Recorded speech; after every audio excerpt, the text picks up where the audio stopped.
Hello, this is Gene. It's been a couple of weeks since I've talked to you guys, but first I'd like to say thank you to those who subscribe to my channel. Probably had like a 20% subscriber upkick, and obviously that's from my stream I did with Thomas. So I'm over 200 subscribers, so thank you for that, and I'll put that in the description to thank you for you guys for getting me to 200 subscribers. I've been on this YouTube for a while. Never really thought that I'd get this much, because normally what I do is I just ramble on here, and but I hope that some of the things I talk about actually will wake up some people, people younger than me, that will get involved and actually will change our future.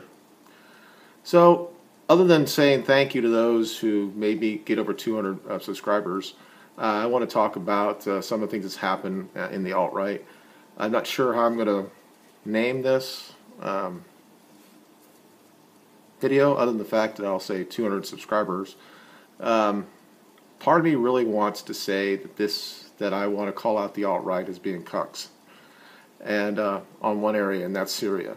Now, before I go into this, I was not in support of the bombing in Syria. I think we could have waited a little bit longer. I've never been a person that believed in intervention in the Middle East. When I served in the military, I made that known when I served, but I still did my job. And some of the jobs I had did deal with doing that stuff in the Middle East during the Iraq conflicts. So I still did what I had to do, whether I was against it or not. I still did what I had to do, and I served my country faithfully. My problem is the rush to the judgment that happened in the alt-right during this incident, let's say. That's normally we do on the alt-right. I think we're more rational and logical when we look at topics. We like to discuss it. We don't just go off and say it's clearly we're doing this for Israel, or it's the Jews, or whatever.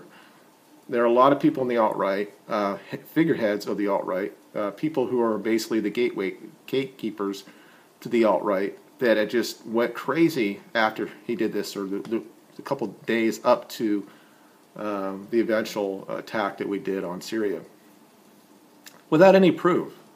They just said that, oh, well, we don't know. It could be a false flag.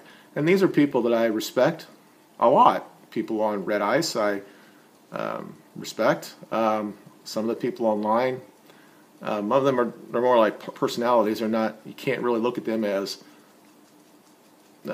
experts in their fields, and they have every reason to be cautious about this. But that's not really what happened. They just went up and outside and started going crazy about it, and saying I can't support Trump here. I can't do anything like this. And then there were a lot of people on Twitter saying that us and the alt-right are actually trying to save brown people, and if you're against the attack, then you're anti-Semitic or whatever. So it was just going all over the place. So I think that I'm probably the only one that's actually dealt with intel community in the alt-right, that understands how you get information and how it gets channeled up to the leadership, and how they make that decision to decide what they're going to do. So I'm just going to say a couple things about this. You may or not know that every place in the Middle East we have people. We have people that look like the people there. Now, a lot of these people are contracted to U.S. Department civilian entities, let's just say like Lockheed or something, and they come in and people train them, and they're there to collecting information. So you have the human intelligence on the ground, you have electrical intelligence, you have like cyber intelligence, and all that stuff goes on. And the idea that we don't have people on the ground on Syria is foolhardy. Those of you who've seen the Bourne Identity or the Bourne series of movies, There are a couple times that he goes to a safe house. These are real things that happen in the Middle East. They don't look exactly like that, let's say, but there are people there that look like the local population that are contracted by us. Now, in saying that, there have been several times that people like this have came here under nefarious reasons, and they turned on us. But it's part of the deal that we have to. This is part of the. But what could happen in something like this? You don't know actually say that they're going to actually do what you ask them to do. That at the end of the day, they may at first may try to help you, but then at the end they may decide to service their countrymen, let's say. Or if they see something that they think that the Americans, that the United States was against, that did, they may try to change their allegiance and then get us into a position where some of our people will get killed. Now, when I talk about this, it's not from just sort of watching the Born Identity or reading books. It's because I lived it. I know about these people. I train these people in the type of communication systems that they had, how they, for lack of a better word, how they spied on areas around the area. So I just want to explain how that kind of works. And obviously I can't go deeply into it because I signed several things that I can't really talk about it per se. But I think this is open source. I think that a lot of people know that we contract people in the Middle East that look like the people there, and we pay them money to do what they're supposed to do, and they give us intel briefings, and then we do whatever we do with it. It's hard for somebody to look like me to be in Syria, let's say, or in Iran or something like that. Obviously, I don't speak Farsi or whatever the Syrians speak as well. So this is what we have. And when this information gets across, now it's not like we just decided after he blew up, or apparently that Assad put chemical weapons on his people. This intel information comes in the entire time, and it goes to different types of places. I can't really tell you where it goes, but I can tell you that I lived or I worked either directly or tangentially in these areas. And when these information comes in, you have people who have to look at this stuff and say, is it real, is it not?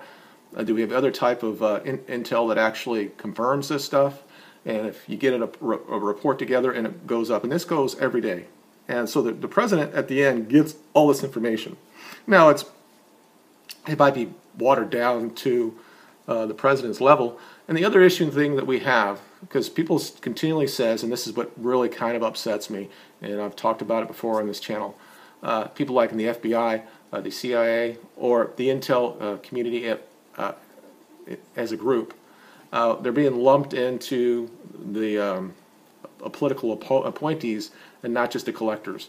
The collectors do what they're supposed to do. They take all this information in. There's no bias there. You just take it in, and then it goes up the chain, and it goes through a lot of different hands. And when it gets to the top, there are people that have political agendas. So I don't know that if John Bolton, when he got hired by the president, that he didn't have a bias against Assad, and maybe he was behind the reason why we striked at them. I don't know.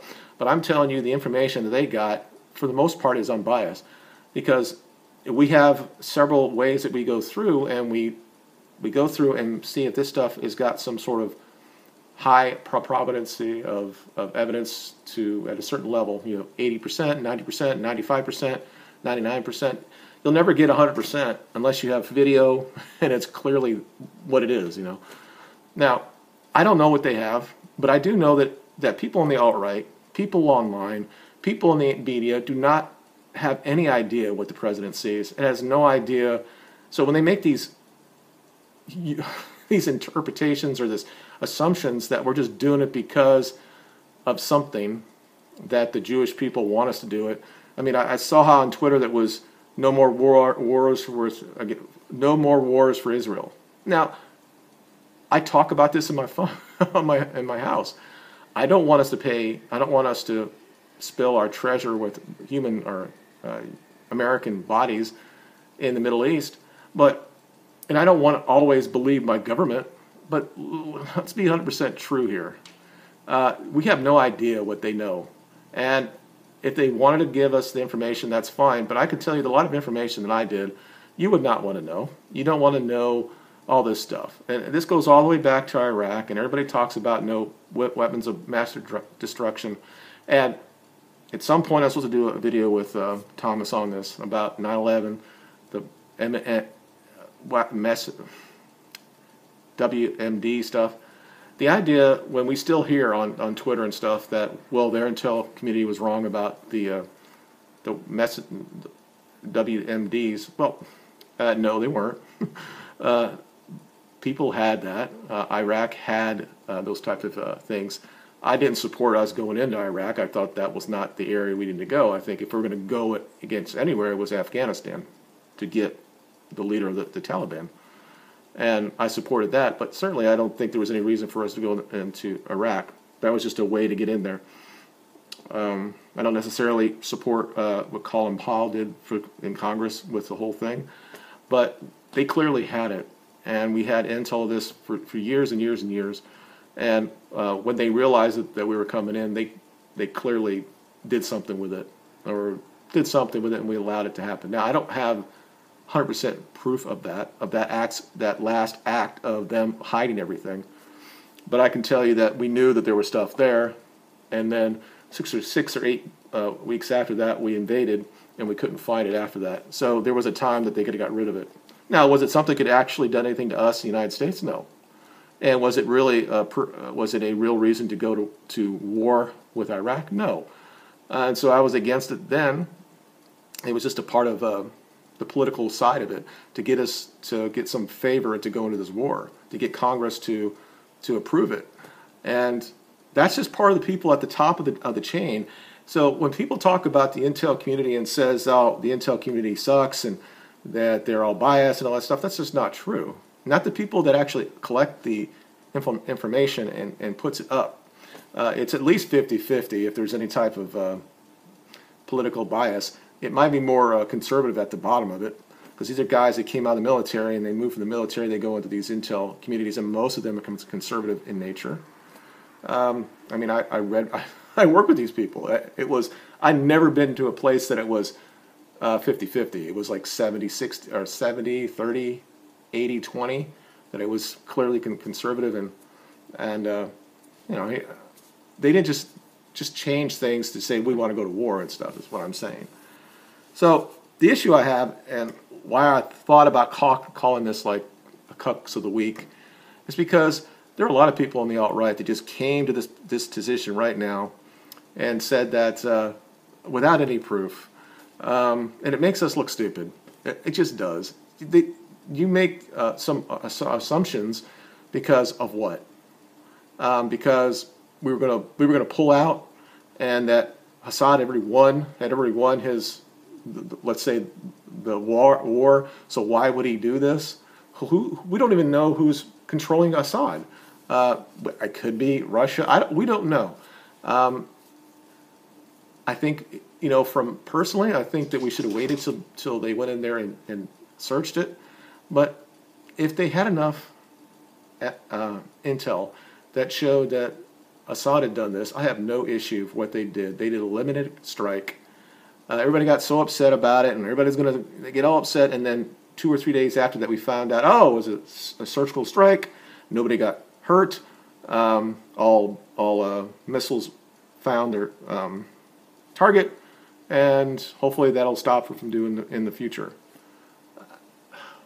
I don't necessarily like that we did it, but it's just one of those things that people don't really. They just go off the deep end without even looking at the entire thing, and just because somebody believes that the Jewish people are behind it. I mean, I'm one of those people that kind of believes that as well, and there might be a faction of that.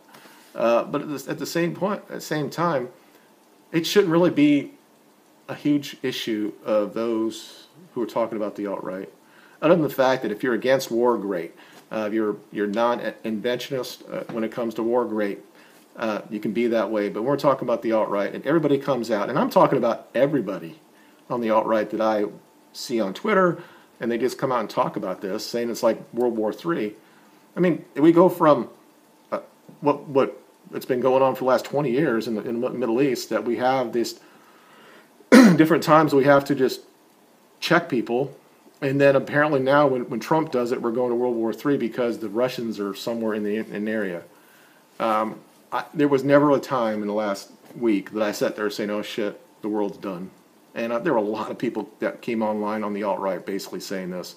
Almost sounded like they were Alex Jones and stuff. I mean, come on. That's not really what the movement's about. Clearly, you have every reason to comment on it and say you don't like it, let's say. But without any type of... now, you're going to say, I have no proof. And why do they go in there and do it? So there's no reason why not to say... There's a reason why the people are coming out and say we shouldn't do this. Fine, that's your First Amendment right. Go ahead and say it. But their commentary is like they have some sort of proof that they don't have. And you believe basically the state-run news organizations for Russia over people who are looking at this, looking at the intel stuff, and saying, you know what, there's a reason for this, and we're going to do something about it. Again, you can say I'm against any type of intervention. That's fine. That's a fair point to have. But to sit there and say that we just did it with no real intel and we just did it because the Jewish people or Israel want us to do it, even though I think that a lot of ways that Trump is kind of controlled a little by that, as his grandkids are going to be Jewish, his daughter, his favorite daughter, is married to a Jewish person who has ties. It's all there. It seems like it's there. But I think there's something more here. I don't know if you want all the information to come in for you to see and what this decision he made. But I'll tell you this, how this all comes through, when you're looking at the intel and you're writing your report and it goes to the next level, and then it gets teared down to what they think the probabilities of whatever you think it is. And then you get two or three choices that you give up to the leadership and say this is what we need to do to stop it from happening again. And apparently there's a report today that Trump got 3 of those, and one of them was actually to do things to the bases in there that were manned by Russians. So he gets this information, he makes the decision, and we do a surgical strike. And he basically said it in his tweet. He said that we're going to bomb you, and it's going to be smart, and you're not going to be able to shoot us down, and we'll be done, and we'll be smart, and it'll be done. And that's exactly what we did. Now, again, if you're against that type of thing, you don't want to use us for anything to do anything in the Middle East, I'm probably with you on that. I'm just saying the problem here is that the alt-right, a lot of people in the alt-right really basically got their panties in a wad on this. And it's all, I know why, it's because of the Israel influences, and you're all upset about this. And we got to get past it. As much as I talk about it on the channel, and I understand there's some sort of influence there, we as a movement, if I'm part of this movement or not, is our focus has to be somewhere else. We should talk about stuff like this, maybe on passing, but our focus should be on preserving the Western culture that we want. So that's really all I had. Let me know down below. I'm hoping that I'll get a lot of people to respond to me, because there are a lot of people I think that might be against my viewpoint on this. I'm not going to sit here and say that I know more than more people, okay? But I know how the process works and how you get information in and how that is pared down all the way up the chain. And there's a reason why you strike, that you used billions of dollars of ordinance on a place. It's just not haphazard. Not anymore. This is not, have we made mistakes in the past? Yeah. And hopefully Thomas or somebody else wants to talk to me about 9/11 and what happened with that. I want to talk about that. There were things that people don't know what happened that day. A lot of that is there. If you find it, if you actually read the 9/11 Commission report, it's in there. But anyway, share this, like it. Again, thank you for the 200 subscribers. That's a good thing. Hopefully we can move it on up to 1,000 in the next 2 or 3 years, because I'm sure it'll take that long. But again, thank you for watching, and you guys have a good day, and I'll talk to you guys later. Bye.